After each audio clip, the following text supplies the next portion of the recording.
you bring up the I word, right? And everyone's favorite word in philanthropy, or one of the favorite words, innovation. and and clearly we're talking about innovation here, and I would couch certainly Lend Donate as innovative as well. But let's talk about innovation, and what does that mean to you, especially in your line of work? And why do you, well, let's start there. Yeah. I think if we are literal about the word, of course, innovation means either doing something or creating something nobody has done before. And to me, again, like fintech, it takes on different significance at different different generations, whether technology generation or whatever. Um, to me, right now, the innovation hinges on connectivity, connecting uh, innovation in two silos so that they work together. An example, medical, what is it? Biometrics, so things that detect your thumbprint, your, Mhm. 23andMe, all those things, Yep. biometrics has to link with financial services for fraud detection, for identification. So when the two sets of strong industries that have innovated, I think now the innovation is how to connect them so that it's more cohesive and not in isolation.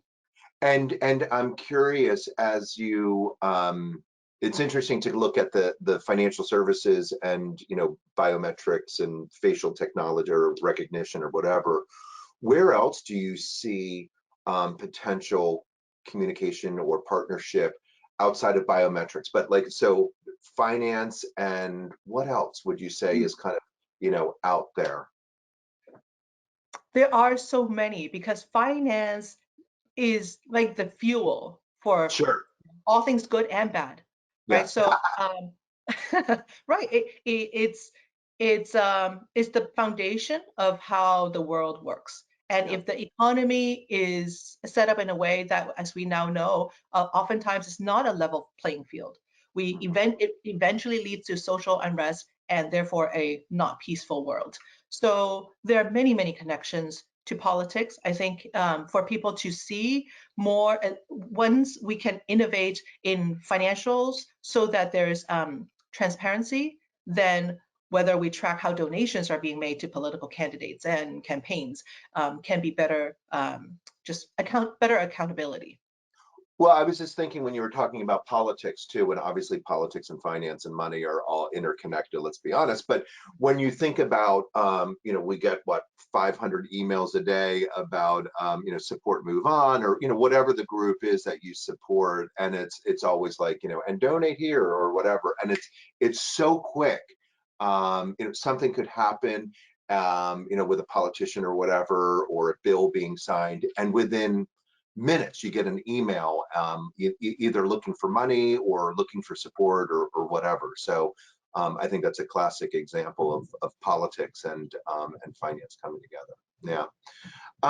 Okay, well, let's kind of turn the camera to you, Miss Sue, and understand a little bit about Lend Donate and why is it innovative. So first, if you could just high level, what is Lend Donate? Who are you? What does that mean?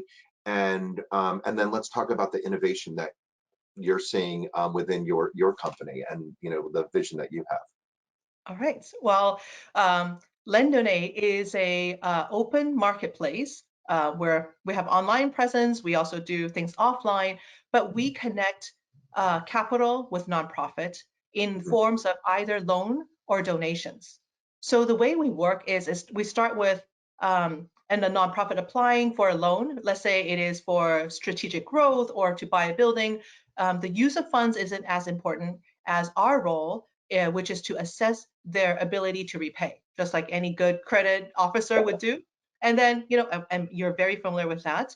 And so once we identify, okay, what is a fair market rate for a certain loan? Let's say we pick a 6% as the number, 6% interest rate, 3 years.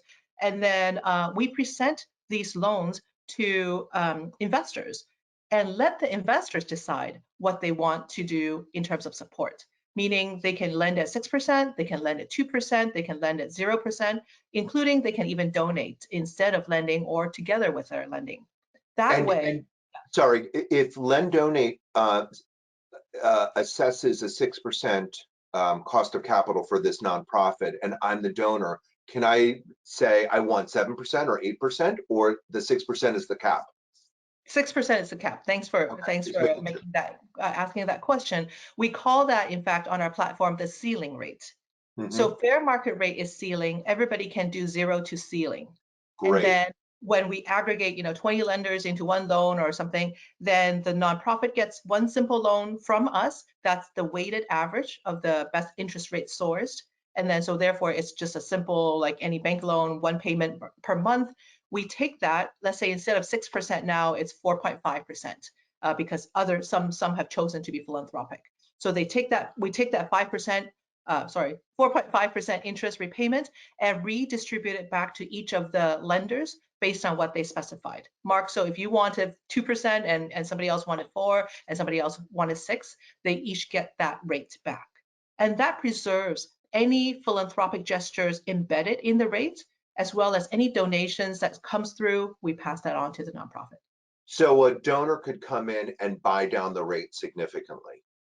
Correct, exactly. Mm. So the donor, in fact, we've had donors be very thoughtful about how they want to do it, and they tier their own offer. So I can't remember the specifics, but let's say $100 donation, and I have $1,000 I want to lend at 0% rate. But if this loan is, still needs my money, and I have $10,000 at market rate, something like that. The way Mhm. that we handle it, Lend Donate handle it, is it's already automated as an auction for generosity, so that Hmm. as the offers are come in, if the loan is full, people can still add more offers. If there's a more generous offer that comes in, it bumps a market rate offer. I know I it's a love competition. that. I love that. And we've had that happen because sometimes people's like, I don't care whether it's 5% or 4%. Right. Important to get my money. So 11th hour, almost literally at 11 p.m., somebody comes in before the campaign close and outbid somebody else.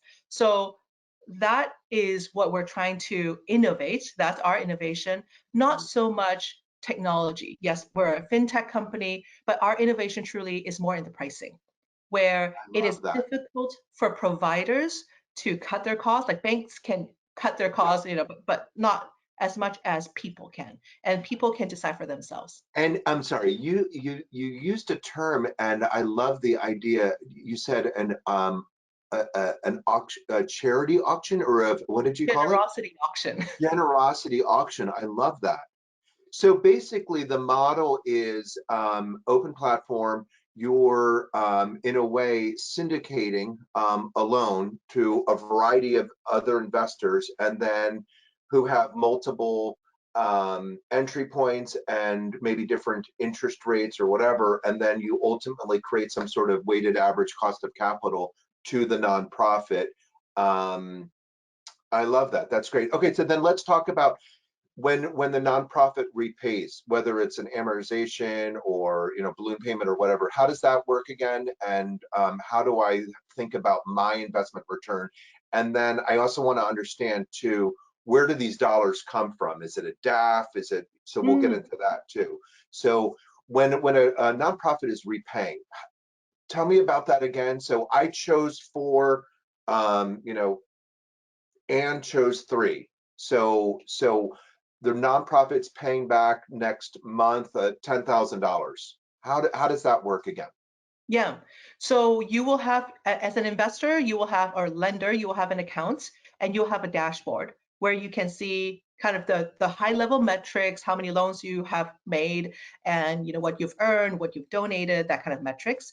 And then down below is almost like a bank statement. You see who's paid you when. In fact, we help you track, like, okay, you're for this loan, you're on, payment 7 out of 12, something like that. Mhm. So you always have a clear view of your investment portfolio. The Hmm. way these numbers get in is when the nonprofit repays us. Let's say the nonprofit's monthly repayment is, $5,000 a month. They repay us the 5,000. Once it hits our bank, we then attribute the appropriate numbers to each of the underlying lenders' accounts. So you will Mhm. see that you got $105, somebody else got $210, right? Then that populates. So you know that who's repaid and who hasn't. If there's any late or late payments or anything, you'll see that. And then, of course, everybody will want to know, how does Lend Donate make money? Yeah, we try to keep it simple and very transparent. We Yeah. take most of our revenue is upfront when the loan is successfully funded. So the Okay. nonprofit pays us 1 to 2% of the loan amount sourced, and Mhm. they only pay if the loan successfully funded. So Okay. we actually do a lot of work to help promote and Oh, yeah. tell people about it, right? Support this nonprofit with a loan, and then we get paid when the loan is successfully funded. And for our No lenders, origination fee. yeah, origination fee. And then that, by the way, that covers, of course, the whether it's 1 year, 3 year loan, all the servicing. Plus, I didn't mention this, is we do want to encourage people to be philanthropic. So if you're a lender and now you have a portfolio and near year end you go, wow, okay, I should actually have more deductions this year. I got a big bonus or whatever the reason. Then there's a button on the bottom that says convert to donation. So we also want to make it easy for philanthropic minded investors that they can click on that button. Let's say they go, okay, well then for my loan number 1, 3, and 5, I'm going to convert these amounts. And then Lend Donate, we take care of the paperwork to acknowledge that loan forgiveness and then Mhm. also acknowledge to the nonprofit, to the lenders that this is money donated and provide all the documentations. That we don't charge extra for. If anybody wants to do that, it is That's part of our, great. yeah. That's great.